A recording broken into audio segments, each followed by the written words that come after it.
तबाही के साथियों, मेवात की वीर भूमि पर पवन मेश्राम साहब के जब कदम पड़ने शुरू हुए तो 2018 में दीन बचाओ दस्तूर बचाओ अभियान के तहत एक बड़ी जनसभा का आयोजन हुआ और वहां हमारे आदर्श, हमारे राष्ट्रीय अध्यक्ष, वामसेक के अंतरराष्ट्रीय अध्यक्ष पवन मेश्राम साहब जी तशरीफ लाए तो संघ परिवार को मिर्ची लगी और उन्होंने अपनी गतिविधियां और मेवात में तेज करनी शुरू की।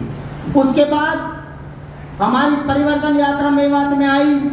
बड़े पैमाने पर मुसलमान भाई हमारे साथ जुड़ने लगे, मूल निवासी विचारधारा को समझने लगे, संघ परिवार को और ज्यादा मिर्ची लगी। क्योंकि आरएसएस का जो मुस्लिम राष्ट्रीय मंच है उसके पहले एक दो कार्यकर्ता मेवात में काम करते थे, लेकिन जब से मेश्राम साहब के कदम मेवात में पड़े मुस्लिम राष्ट्रीय मंच में उन्होंने भर्तियां करना ज्यादा शुरू कर दिया। 2022 में मेश्राम साहब गए, हमारा राज्य अधिवेशन हुआ। मेवात में जो घटना घटी आखिर घटी क्यों, उसके बारे में मैं आपको बताने का प्रयास कर रहा हूं। 1 जून 2020 को भारत के प्रिंट मीडिया ने, इस ब्राह्मणवादी मीडिया ने एक खबर चलाई कि मेवात बना दलितों के लिए कब्रिस्तान। उसका हेडलाइन था खबर का कि मेवात बना दलितों के लिए कब्रिस्तान। हम बाई बर्थ मेवाती हैं, 40 साल की उम्र हो गई, हम मेवात में जन्मे हैं। तो उस टाइम मुसलमानों का मेवातियों के साथ झगड़ा लगाने का प्रोग्राम इन्होंने शुरू किया। हमने सोशल मीडिया पर खड़ा होकर उसका बाइकाट किया कि हम मेवात में पूरे भारत से ज्यादा सुरक्षित हैं। तो मेवात का एससी है, मैं यकीन के साथ कह रहा हूं, उसका जो सामाजिक स्टैंडर्ड है तमाम भारत के एससीओ से ज्यादा मजबूत है। तमाम एससीओ के जो नाते हैं वो दादा के हैं, सारा गांव उनको दादा कहता है, मेवात में अकेला। उसके बाद में इन्होंने खबर चलाई 3 कि मेवात से 103 गांव हुए हिंदू विहीन। और रिपोर्ट को बनाने वाले लोग थे कर्नल जीडी बख्शी स्वामी, एक हमारा सुल्तान वाल्मीकि नाम का कोई साथी, उन्होंने ले लिया अपने बैकग्राउंड पवन है। उन्होंने एक बंद कमरे में बैठकर रिपोर्ट बनाई कि मेवात से 103 गांव हिंदू विहीन हो गए। और जब उस रिपोर्ट को हमने पूछा कि रिपोर्ट दीजिए, नाम बताइए कौन कौन से गांव हिंदू विहीन हुए हैं, तो पहले नंबर का गांव बताया था नूह के पास खेड़ला गांव। और नूह के पास जो खेड़ला गांव था उसमें जो सरपंच था उस रिपोर्ट आने के समय वो मंगेश वाल्मीकि था, एससी का आदमी सरपंच था। और 350 घर उस गांव में एससीबीसी के आज भी मौजूद हैं। फिरोजपुर नमक, सलम्बा, चनेनी, पता नहीं ऐसे ऐसे गांव के नाम ले जहां के हम खुद बासिंदे हैं कि उन गांवों में हिंदू विहीन हो गए। उस टाइम हिंदू मुसलमान का झगड़ा लगाने का प्रयास किया, लेकिन वामसेक की जो टीम है, बहुजन क्रांति मोर्चा की जो टीम है, इतनी मजबूत है मेवात में कि आरएसएस के लोग हमारे सामने खड़े होने की हिम्मत नहीं रखते। और उस प्रोग्राम को भी हमने फेल किया। मनोहर लाल खट्टर हरियाणा के मुख्यमंत्री को 12 जून 2020 को नूह में आना पड़ा और उन्होंने कहा कि हम वामसेक के लोगों से मिलना चाहते हैं। तो उनके जब द्वारा मैसेज हमें मिला कि मेश्राम क्या नाम है आपसे, वामसेक के लोगों से मनोहर लाल खट्टर जी मिलना चाहते हैं। मैंने कहाँ मिलना चाहते हैं कि जी वो आपको सर्किट हाउस में बुलाएंगे। हम लोगों ने मशवरा करके कहा कि जहां मुख्यमंत्री जी हमें बुलाएंगे हम वहां नहीं जाएंगे, जहां हम बुलाते हैं अगर मुख्यमंत्री जी वहां आते हैं तो हम उनसे बात करेंगे।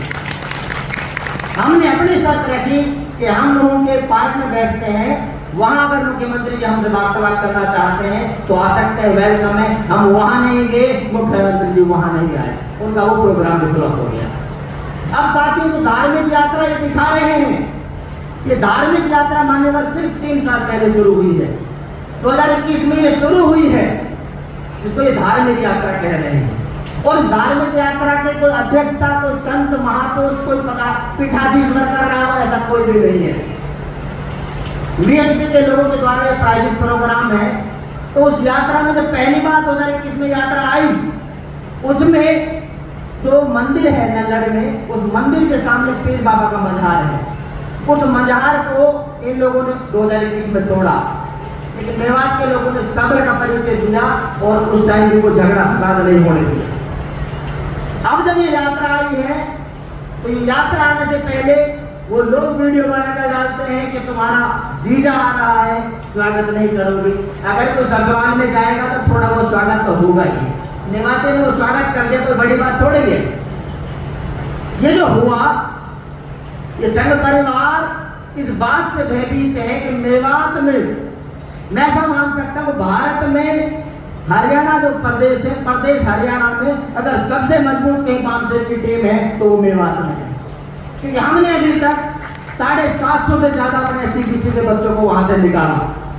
अब 31 जुलाई को जब दंगा हुआ तो उस दंगे में हमारे वकील साथी हैं, उनकी गाड़ी भी फंस गई।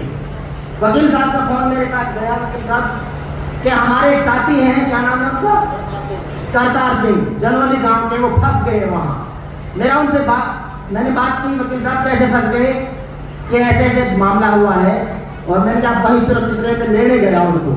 शाम को जैसे दंगा शांत हुआ, मैं गाड़ी लेकर वहां गया तो बजरंग दल के लोगों ने, विश्व हिंदू परिषद के लोगों ने हमारे वकील साहब को एक साथ ले जाकर कहा, पूछ लेना वकील साहब यही है कि इनके साथ मत चले जाना, ये तुम्हें मरवा देंगे।